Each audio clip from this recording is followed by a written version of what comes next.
কি সুন্দর সকাল, চারিদিকে শুধু সবুজ আর সবুজ। এই সকালবেলা চলে গেছিলাম কাঁদি দহলিয়া বলে একটা গ্রামের ব্রাইড করতে। সঙ্গে ছিল আমার পুত্র, মানে সে যাবে আমার সঙ্গে।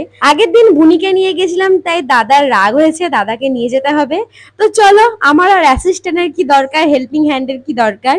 আমার কন্যা, আমার পুত্র, এরা থাকলেই তো আমি যোদ্ধা, তাই না? খুব সুন্দর একটা ওয়েদার, ফাঁকা ফাঁকা বাস, আর মা ছেলের গল্প আড্ডা, খুব সুন্দর একটা পরিবেশ। আমরা গল্প করতে করতে যাচ্ছি, আর দেখো মনে হচ্ছে কুয়াশা, কিন্তু কুয়াশা ছিল না। 9ই জুলাই ছিল আমার সেদিন ব্রাইড কাঁদিতে। তো এটা ছিল প্রচুর পরিমাণে বৃষ্টি পড়ছিল ঝিমঝিম করে। হ্যাঁ, তো সেই বৃষ্টিরই এটা ওয়েদার। তারপর কোনো একটা ব্রিজ পার হলাম, আর শরীরটা তখনও কিন্তু আমার একটু অসুস্থ। আর দেখো আমি ঢাকা ফাঁকা নিয়ে আছি, টোটোতে যাচ্ছি। বৃষ্টি ভালোই পড়েছিল, একদম চারিদিকে কাদা কাদা। আর সেই কাদা কাদায় আমরা টোটোতে করে টুকটুক করে পৌঁছে গেলাম ব্রাইডের বাড়ি। আর ব্রাইডের বাড়ি ছিল কাঁদি থেকে দহলিয়া বলে একটা গ্রামে। আর সেখানে দেখি আমার রায়বাগিনী ননদিনী এখানে খুব মানে লেকচার দিচ্ছে। তো আমি বললাম, ও তুমি এইখানে লেকচার মারছো, ভালো জায়গা।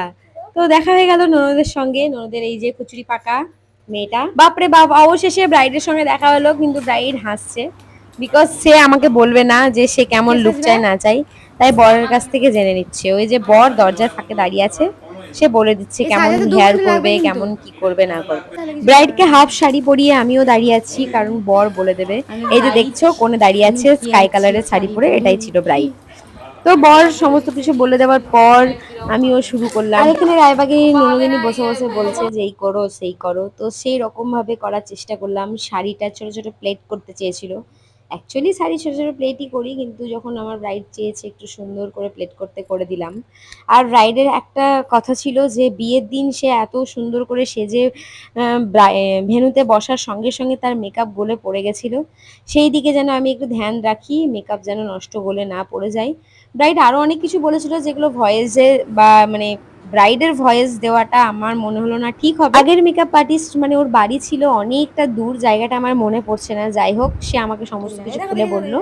তো আমি চেষ্টা করেছি যে তার বিয়ের দিন যেরকম ভাবে হয়েছিল সেটা যেন আমার কাছে না হয়, মানে আমি ওকে সাজাচ্ছি সেই মুহূর্তে যেন এরকম না হয় যে।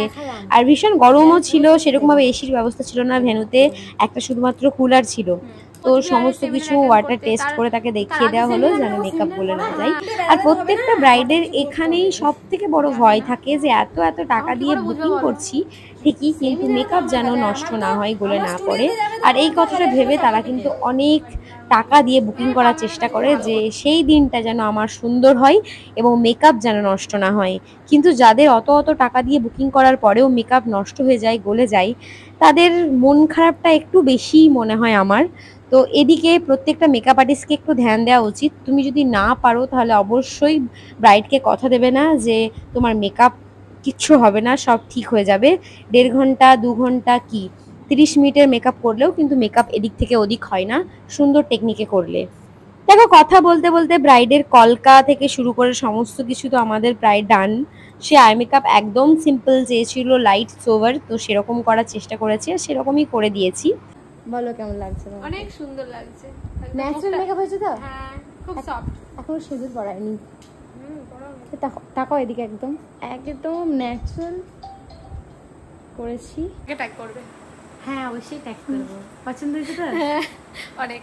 ফুলগুলো লাগানো ঠিক আছে? একবার আমার সামনে ঘুরে যাও তো, এদিকে এদিকে এদিকে সামনে সামনে। হ্যাঁ, ভালো লাগাও। তোমার যে ছবি তুলবে তুমি বললে যে ফুলগুলো ভালো লাগবে না, সুন্দর করে ফুলটা ডেকোরেশন করেছি। পছন্দ হয়েছে? একদম।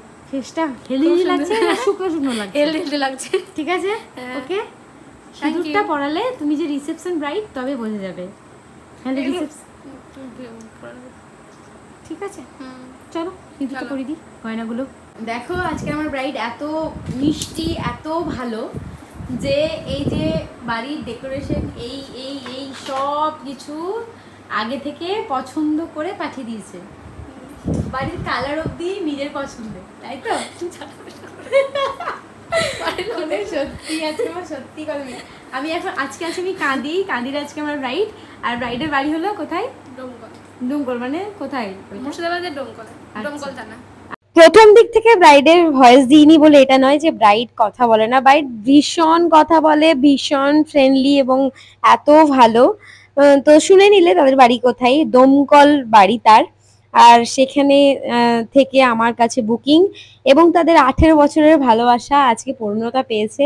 এই বাড়ির ডেকোরেশন, রুমের ডেকোরেশন সমস্ত কিছু আমার সঙ্গে এত ফ্রেন্ডলি শেয়ার করেছে, তাদের প্রেম সমস্ত কিছু কিছু ঘন্টার জন্য যে এতটা ইম্পর্টেন্ট, এতটা মানে ফ্রেন্ডলি হয়ে যাবো ভাবতে পারিনি।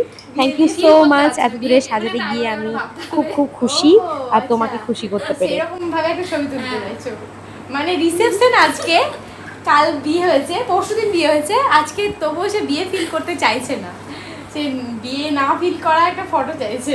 তো চলো ব্রাইডের ইচ্ছে পূরণ করতে হবে। ব্রাইড চেয়েছিল সিঁদুর না পরে তার বিয়ে না হওয়া ফিল, একটা দুটো ফটো যেন তার গ্যালারিতে থাকে। তো সেই জন্য এত সুন্দর সাজার পর কয়েকটা ফটো তুলে দিলাম, তারপর সে সিঁদুর পরলো। আর সিঁদুরটা আমি পরলাম, পরালাম। এরকমভাবে কতগুলো মেয়ের যে আমি সিঁদুর পরালাম আর আমি বিয়ে করলাম, দায়িত্ব নিতে গেলে তো বিশাল বড় দায়িত্ব হয়ে যাবে একটা। তোমরা অবশ্যই জানাবে আজকে আমার সোভার সফট লাইট ওয়েট একদম স্কিন টোন রেখেছি, দেখেই বুঝতে পারবে হাত গলা সমস্ত কিছু অ্যাজ ইট ইজ রয়েছে। আর এরকম ধরনের ব্রাইড কারা পছন্দ করো আমাকে কমেন্ট করে জানাবে। আর অনেকটা রাত হয়ে গেছিলো, সেই জন্য ব্রাইড আমাকে তার গাড়ির ব্যবস্থা করে দেয় যে তুমি গাড়িতে করে যাও দিদি, অনেকটা লেট হয়ে গেছে, তোমার বাড়ি ফিরতে অসুবিধা হবে। সে কিছু না বলতে এত সুন্দরভাবে ব্যবস্থা করে দিয়েছে, তার জন্য অনেক অনেক ধন্যবাদ। পুরো ভিডিওটা কেমন লাগলো তোমরা অবশ্যই জানাবে। টাটা, বাই।